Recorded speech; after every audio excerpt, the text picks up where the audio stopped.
Sabi po dito sa Isaiah chapter 9 verse 6.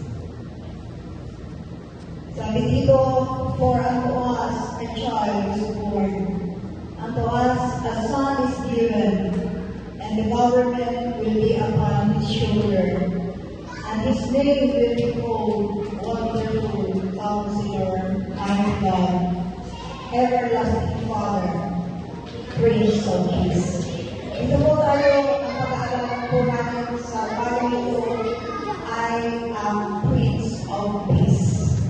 Si Jesus Christ is our Prince of Peace. Manalangin po tayo, hallelujah. Pinoong Jesus, maraming salamat sa araw na ito na kung saan we're gathered here together, Lord, upang ikaw ay aming sambahin sa spiritual na katotohanan. Patuloy, Panginoon, na ang aming mga buhay ay iniaalay namin sa iyo, Lord, habang bago po kami tumulog sa iyong trono ng biyaya, patuloy, Lord, na kami ay linisin mo at patawarin sa aming mga nagawang kasalanan sa iyo.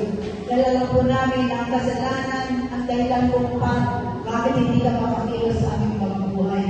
Kaya naman, Lord, salamat dahil ang sabi mo sa iyong salita na if we confess our sins, you are faithful, you are just to cleanse us, O God, in all our unrighteousness. Maraming salamat, Panginoon, at Lord, Holy Spirit, patuloy ka namin inaanyayahan, be the teacher, at be the programmer, at tuloy nga, Panginoon, na aming pag-aaralan, Panginoon, sa oras na ito, Diyos, ay magbigay ng pag-asa sa aming mga buhay. Tuloy nga, Panginoon, ang taong 2025, sa buong araw na kami ay matatapos, O Diyos. Pagamat ng buong Panginoon, ang maraming iba't iba aming pinagdaan sa taong 2025, alam po namin na ang aming Diyos na pinakilitin ko na ay Diyos ng kapayapaan. Kaya naman, Panginoon, kami ay nananampalataya ng aming taong haharapin na naman sa year 2026, O God, kung paano po kami sinamahan sa taong 2025, nandun, Panginoon, ang aming pag-asa ng aming Diyos na pinaglilingkuran ay tapat na totoo siya sa aming mga buhay. Ang Diyos noon, ngayon, at magpakailanman. Maraming salamat, Panginoon, sa iyo ang patuloy. Salamat sa pangalan ni Jesus. Amen.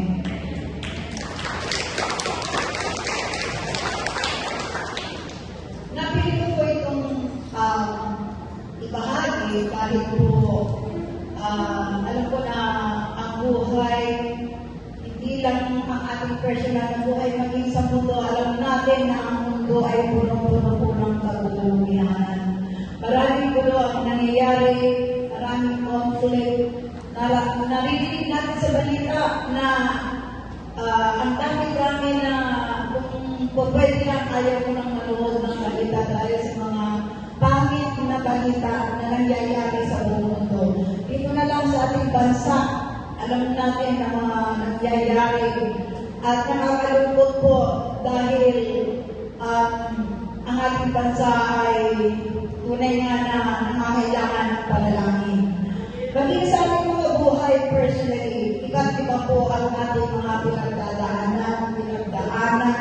Maaaring ang year 2025 sa iyo ay iba-iba ang ating tinahak yung journey natin.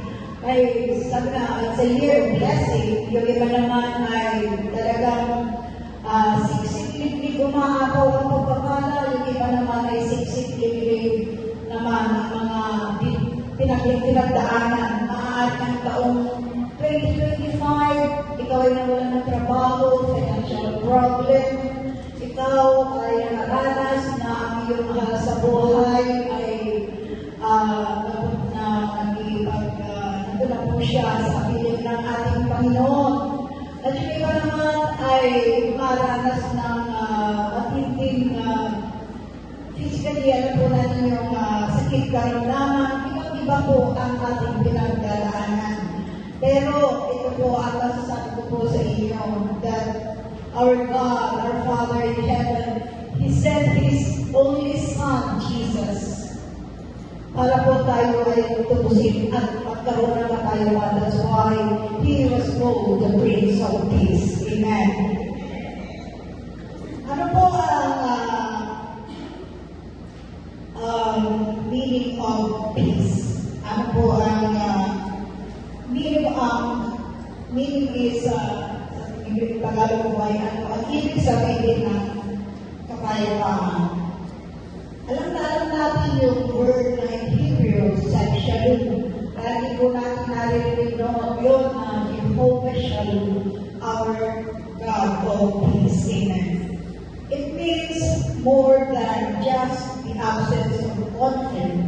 It signifies wholeness, completeness, well-being, harmony, and right relationship with God, others, and creation. At meron pa po ditong tanong na why Jesus called the Prince of Peace. Pero bago po ito sagutin, in Luke chapter 2 verse 14, ang sabi po dito, glory to God in the highest and on earth, peace and goodwill toward men. And last time po, ang itinuro ko sa atin ni Pastor Bo ay yung the greatest gift ng Christmas is Jesus Christ. Si Jesus Christ naman, what is the gift? What is the Christmas gift? The Christmas gift of peace. Yun po ang ating title po sa bagay nito. Si Jesus, siya po yung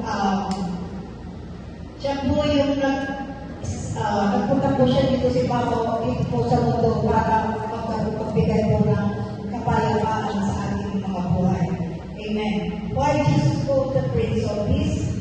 Jesus is called the Prince of Peace because He brings peace with God through reconciliation, offers inner peace and wholeness amidst life chaos, and promises future world peace through His everlasting fulfilling prophecy in Isaiah 9:6.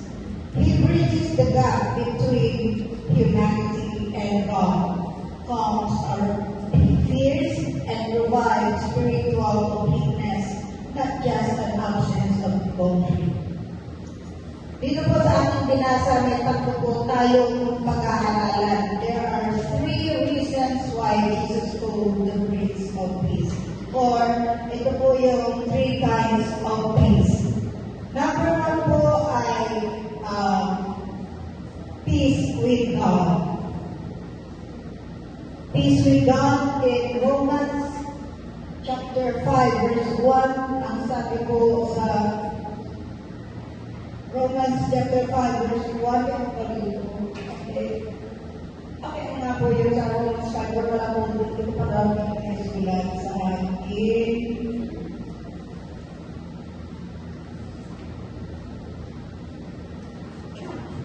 Hindi ko na eskulan dito sa ating mga verses dito. Ito po, sorry po. Dito, so now, since we made right in God's sight by faith in His promises, we can have real peace with Him because our Lord Jesus Christ, our Lord, has done for us. And po, peace, number 1, peace with God. Sa Tagalog po ay kapayapaan sa Diyos. Yung pangalawa po natin pag-aaralan ng 3 kinds of peace ay peace with God. Yung una, ang pangalawa po ay peace of God, at ang pangalawa ay peace with others. Ang una po natin tatalakayin ay ang peace with God. Peace with God means a restored relationship moving from spiritual enmity to reconciliation through faith in Jesus Christ, resulting in inner calm, freedom for our guilt, and secure hope, where God's justice is satisfied and His love cares, sabi dito, and His love cares, allowing believers to face life with an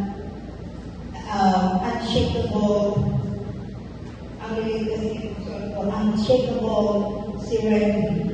Ibig sabihin po ay meron pong tatlong nabanggit po dito: reconciliation, justification, and forgiveness, and freedom. Dito po sa reconciliation, a broken relationship with God due to sins ended. At dito po sa justification, God declares your righteousness through Christ's sacrifice, at yung forgiveness and freedom, your sin debt is paid. Ito po yung explanation po yan. Ang God is holy and the human mankind is sinner. Lahat po tayo ay nagkasala. Dahil po sa nangyari, ginawa ng ating mga ninuno na sila Adam at Eve and Eve.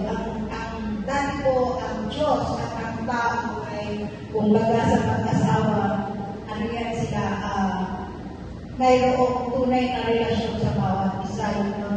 Wala pa kasing kasalanan mo, pero kung nagkasala si Eva at Adam, mawalay ang tao sa Diyos. Kaya there's a gap between man and between God and mankind. Kaya tayo po ay nagpa-break para kumbaga sa relasyon ng girlfriend and boyfriend. Nagkaroon po tayo ng napalayo, nahiwalay tayo. Naging enemy tayo ng Diyos. We are not friends. We are the enemy. Kasi nagkasala po ang tao sa Diyos.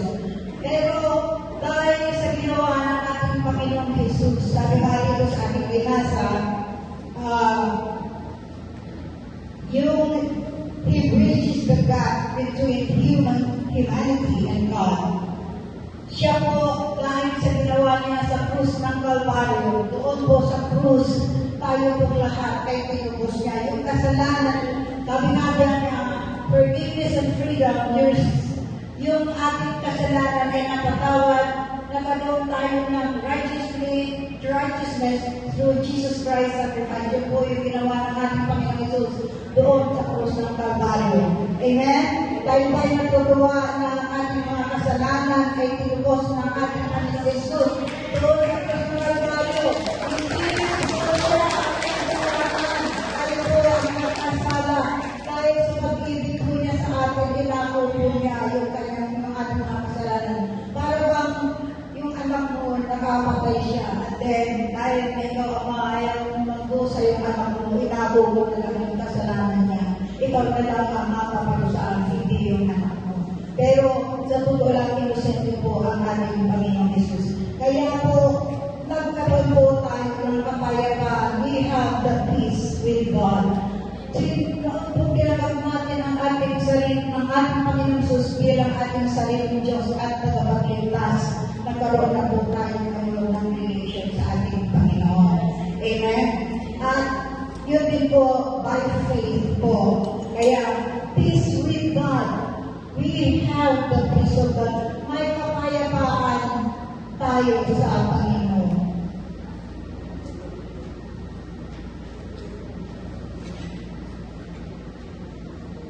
Yun po yung reconciliation po doon. Kaya nga po, pagka may nag-break na kaya nag-aagwalay ng mag-asawa, ay sabi mo, nagkabalikan sila, nag-reconcile sila. So, kanina po yung reconciliation. Nagkabalikan na ang Diyos at ang tao dahil sa ginawa ng ating Panginoong Jesus doon sa krus ng Kalbaryo. Amen. So, yung kapayapaan ng ating Panginoong Jesus, peace with God. So, yung dito po sa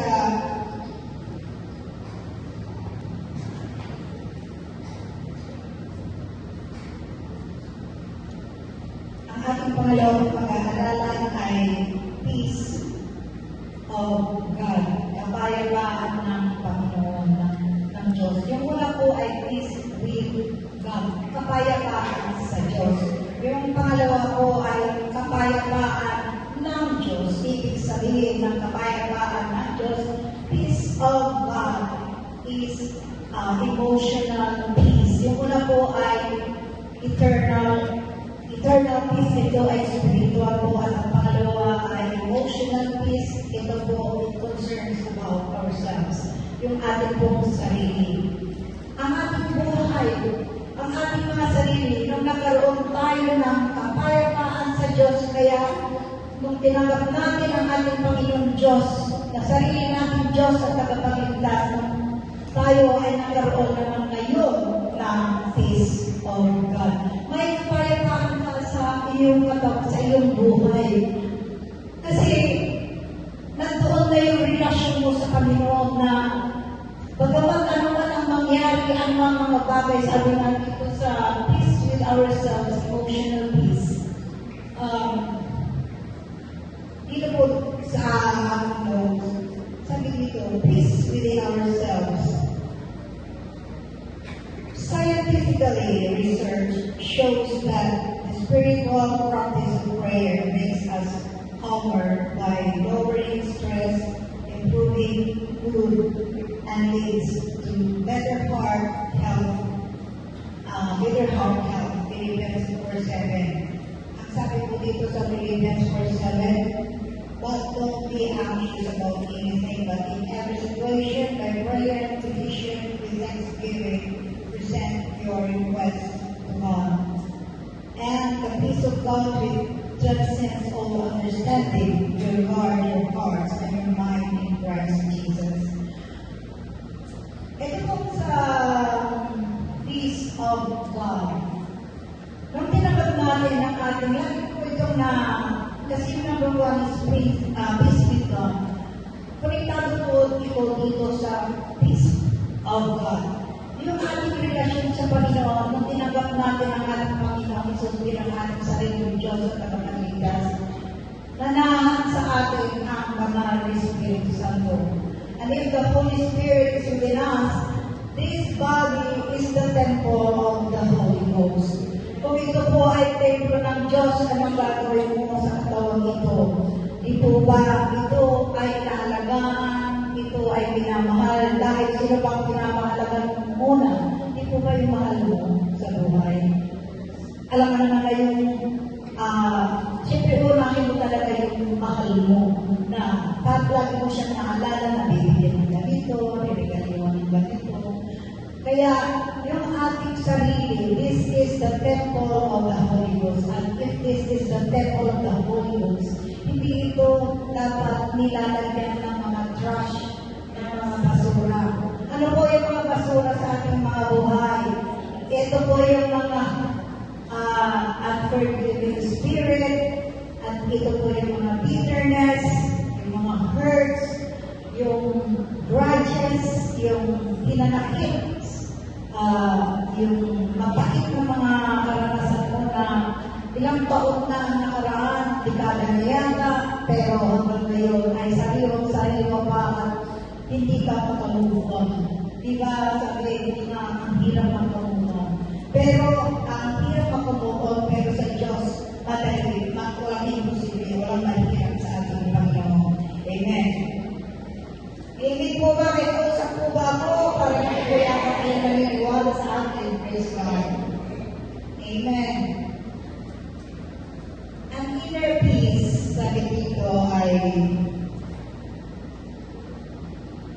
ang inner peace, it's different from worldly peace that calms your heart and mind regardless of circumstances. Ito po yung ang nangyari sa buhay natin, regardless of any circumstances. Yan po yung binabanggit ko kanina. Kung ang problema mo ay nangangailangan ka ng financial, meron naman pong pangako ng Diyos na He will supply all our needs according to His riches and glory.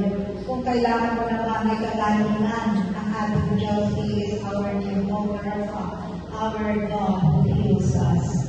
Ano pa ba ang mga pangangailangan natin? Sabihin mo lang sa Panginoon, hindi kanya iwanan, hindi niya pababayaan. Bagamat tayo nakakahilingan tayo sa Panginoon na ang sagot ay yes, my way, at my no. Kadalasan po na sagot ng Panginoon ay way.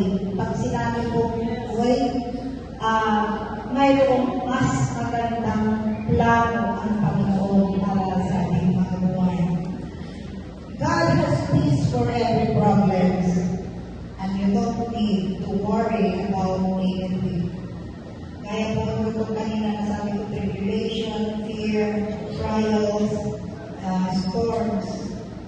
Race of Life. The best example po dito sa perfect peace ay ang ating Panginoong Jesus. Yung po natutulog po siya sa kabila po na may bagyo. Alam mo yung makatulog ka, samantalang mayroon kang malaking problema in the midst of yung isuko po, hindi lang po yung talagang restore na sila number 1, sila number 2. Ito po yata yung huli natin signal number 5 na marami pong mga nasalita po sa aming bansa. At tunay nga na pag ang kapayapaan ng Diyos ay meron po tayo ng kapayapaan ng Diyos, hindi po tayo matitilag. Madali na po magsabi ng pero si Terita, madali na magsabi pero ang ating Diyos ang ating kalakasan. God give us strength when we are weak. God give us wisdom kung kailangan po natin ito kung tayo po ay nagkukulang po ng kaalaman. Nagbibigay siya ng karoon ng ano pa ba ang mga pangangailangan natin. Our God supplies all our needs according to His riches and glory through Christ Jesus. Hindi lang po financial. Lahat po ng pangangailangan natin. May pangako ang Diyos sa Biblia. May pangako ang Diyos kaya kung ano man ang mga pinagdadaanan natin, if you cling to God's promises in our lives, ang ating buhay, ang ating buong pagkatao, patuloy na mararanasan ang kapayapaan ng ating Panginoon. Amen.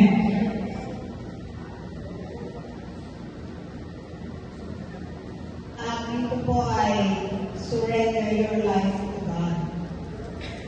Pag tayo po ay bilang na parang we are carrying the weight of the world. Meron lang kami, if He carry the weight of the world, upon my shoulder, I know that He, meron din kami yung nakalimutan. He will carry the weight of the world. Amen. Surrender your life to God. Matthew 11:8. Alam-alam natin po ito na ang sabi po doon, come unto me who are weary and heavy laden, and I will give you rest.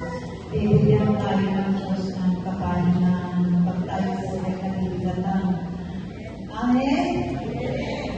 Amen. Malapit na po ang 2026. Kaya maniwala po kayo na ating Diyos na pinaglilingkuran ay Diyos ng kapayapaan. Praise the Lord. Pangatlo po, peace with other people. Ito po ay relational peace. Colossians 3:15. Sabi po dito, let the peace of Christ rule in your hearts. Since as member of one body, you were called to peace and be thankful. Since meron po tayong peace with God and peace of God, ito po pangatlo ay peace with others. Ito po ay ibig sabihin ay relational peace. Ito po yung ating kaugnayan sa ating kapwa. Hindi lang po yung kapwa natin, mga kasambahay po natin, mga church mate po natin, mga kababayan po natin. Tunay nga na pag ang ating Diyos, we have the peace of God and we have the peace with God, then we have the peace with others. Amen. Sabi dito, bago siya, sabi po sa 14:27,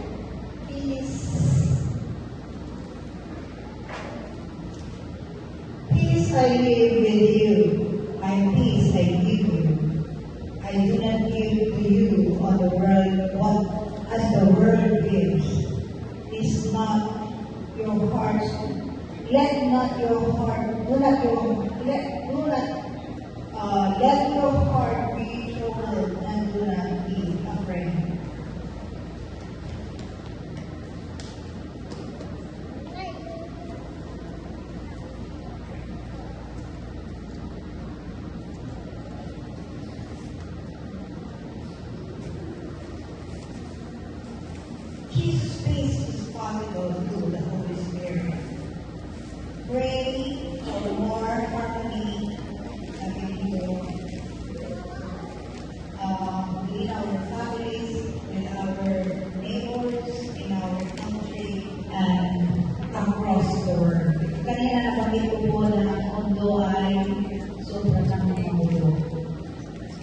po si Saddam Hussein ay kilala natin si Saddam Hussein. Siya po yung leader po ng Iraq for 24 years. He was executed last December 30, 2006. Kasi po ay marami po siyang nagawang kasalanan sa kanyang bansa. Alam po natin yung kwento yun na nahuli siya ng mga Americans ang mga Americans ay sumugod po sa Iraq at mahabang kwento yun dahil inabot ng taon yung bakbakan na yun ng giyera ng Iraq at saka ng Amerika. At talagang nagtago pa yun sa ilalim ng lupa at nahuli po siya. Meron po siyang sulat na iniwan sa kanyang ibabulang guard bago po siya i-execute. Ang sabi niya doon, my dear countrymen, sabi niya, I have reigned for 24 years, sabi niya, but I never experienced real peace in my life. Don't imitate me, sabi niya. Kasi po, ang kapayapaan ay napakahalaga po sa ating mga buhay. Kasi pag hindi ka, wala kang kapayapaan ng Panginoon sa buhay mo, madali ka po mabunod. Madali ka po mahinis. Lalo-lalo na po dyan sa traffic jam, talagang, minsan talagang nawawala na talaga yung patience mo. At kanina hindi ko po nabanggit that peace is one of the fruit of the Holy Spirit. Amen. Sabi dito, pray for more harmony with your family, with our neighbors, our country, and across the world. Ibig sabihin po, kung may peace po ang mundo, siguro wala na po tayo mababalitaan ng mga gera dito po sa ating bansa, kanya-kanya po corruption is very talmang po sa ating bansa. Kaya pag mayroon pong pagmamahal at sabi na kasi dito, pray for one another, love one another, serve one another, help one another. Kung ang bansa sana natin ay mayroon pong Diyos sa kanilang mga buhay, siguro ang ating bansa ay mayaman na po ngayon. Kaya po patuloy po natin panalangin ang ating bansang Pilipinas. Sabi po dito, Apostle Paul urged us to live in harmony with one another. Be the peacemaker, not troublemaker. Tayo po ay dala-dala po natin ang pangalan ng ating Panginoon. We are the peacemaker and not the troublemaker. Gaya mo nang sinabi ko kanina na pag ikaw ay mayroon kang galit o nakaaway, ikaw na po yung mag-initiate na mag-sorry or magpakumbaba. Kasi po, ang pagpapakumbaba, that is, itatalagay ko yung dito, this is the humility. Keep the ego out of your way. Yung pride po. Kaya ito po yung sinunod ko na po dito. Kasi po, pag mayroon ka pong kaaway, o mayroon kang parang kapitbahay mo, wala lang po yung bagay na lang sa kumbaga, walay misunderstanding yun. Hanggang even hindi ikaw yung mali, alam mo sa sarili mo na tama ka. Pero kung yung kapitbahay ko o yung ka-argue mo is talagang magmamanifest na, hindi, sila sa luwan, sa tutuga, baka na po kayong makipag-argue. Kayo na po ang mag-initiate na makipagbati o mag-say I'm sorry. Kasi po, pagkapahakabayo pa yun, wala na po yung peace doon. Ano na po ang mangyayari? Trouble na po. Wala na po peace. Kundi na po ang susunod po doon ay trouble. Kaya, at pag ikaw ay nagkitaan ng gano'n, isa rin po yun na isang aspeto o yun po yung example po ni Jesus Christ that He humbled Himself. Di po ba siya ay Diyos pero nagkatawang tao po siya para tayo ay tupusin sa ating mga kasalanan. Amen? Kaya po na pag-uusapan ng humility, dahil po na isasama ang ating Panginoong Hesus dahil po doon sa ginawa niya sa cross ng Calvary. Kaya po nang sinabi ni Brother Uli kanina na dapat makita sa ating mga buhay ang ating Panginoong Hesus. Humbleness, humility, yan po ay isang attribute po ng ating Panginoong Hesus. Amen. Ito po yung sinasabi ko kanina na love one another, serve, and help one another. And yung po, huli po ay yung forgiveness, letting go of our hurts or bitterness. Bilang isang Kristiyano, maraming beses na po tayo ay nasasaktan, mga negative words, yung mga ibinabato sa atin, or mapagbibimaan ka ng mga bagay na alam mo sa sarili mo na hindi naman totoo. Yung betrayal, yung spouse mo betray you, or yung girlfriend mo, boyfriend mo, nakatagal na kayo, maybe naka-engage na kayo, he cheated on others, meron pa ng third party, yung maraming mga bagay na nakakasakit po ng ating damdamin. Pero let go of those hurts, let go of those bitterness and grudges. Ask God for a pure heart. Dahil ang ating Panginoong Hesus, ang tinitignan po niya sa atin ay ang ating puso.